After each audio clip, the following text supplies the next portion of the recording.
গরমকাল খুব কষ্টকর জানি, কিন্তু এই সাদা আর পিঙ্ক কালারের কাগজ ফুলগুলো না দেখতে দারুণ লাগে এই সময়। লাস্ট বেশ কিছুদিন ধরে কাহন না কিছুই খেতে চাইছে না। সেম কিন্তু আমারও হচ্ছে। মেবি ওই গরমের জন্য কিছুই খেতে ইচ্ছা করছে না তেমন। কাহন টুকটাক স্ন্যাক্স খেতে চাইলেও ভাত কিন্তু একদমই খাচ্ছে না। তাই কালকে দুপুরবেলা ওকে একটু ভেজিটেবলস দিয়ে পাস্তা করে দিয়েছিলাম। এই পাস্তাটাতে আমি রেড বেল পেপারও দিই, কিন্তু সেটা বাড়িতে ছিল না। ভেজিটেবল গুলো সিদ্ধ করে আমি যে পেস্ট করেছি তাতে একটু পনির দিয়ে দিয়েছিলাম। পনির দেওয়াতে না পাস্তার টেস্টটা অনেক বেশি বেড়ে যায় আর খেতে না দারুণ হয়। কারণ যেহেতু একটু গ্লুটেনের প্রবলেম আছে, তাই আমি গ্লুটেন ফ্রি পাস্তা ইউজ করি। তো দুপুরবেলা এটাই ছিল আমাদের দুজনের লাঞ্চ। খেতে এক কথায় দারুণ হয়েছিল। কারণ এত ভালোবাসে পাস্তা খেতে, কিন্তু সেদিনকেও পাস্তাটা ভালোভাবে খায়নি। টডলারদের এক একটা ফেস চলে, এরকম একটু ম্যানেজ করতেই হয়। বিকেলবেলা না একটু রেডি হয়ে গেছি, যাবো আমার বাড়ি। আর দেখো লাস্ট ৩-৪ দিন ধরে আমার রাতে একদম ঘুম হয় না, তাই চোখের পাতাগুলো না ফুলে গেছে। এইরকম না যে আমি দুপুরবেলা ঘুমাচ্ছি, প্রতিদিনই মোটামুটি আর্লি মর্নিং এ উঠি, কিন্তু ঘুমটা না কোনোভাবেই ঠিক করে হচ্ছে না।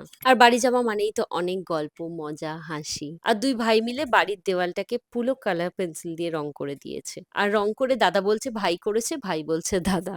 আর বাড়ি যাব, দিদির হাতে চা খাবো না, এটা তো হতে পারে না। ফেরার সময় কৌশিক একটু মিষ্টি নিয়ে আসতে বলেছিল। আমাদের এখানে মিষ্টির দোকানটায় বেকড মিহিদানাটা ভীষণ ভালো করে, তো সেটাই নিয়ে এসেছিলাম। তারপরে ৯টা ৯:৩০ দিকে চলে এসেছিলাম বাড়ি। তো এইভাবেই কাটিয়েছিলাম কালকের দিনটা। বাই।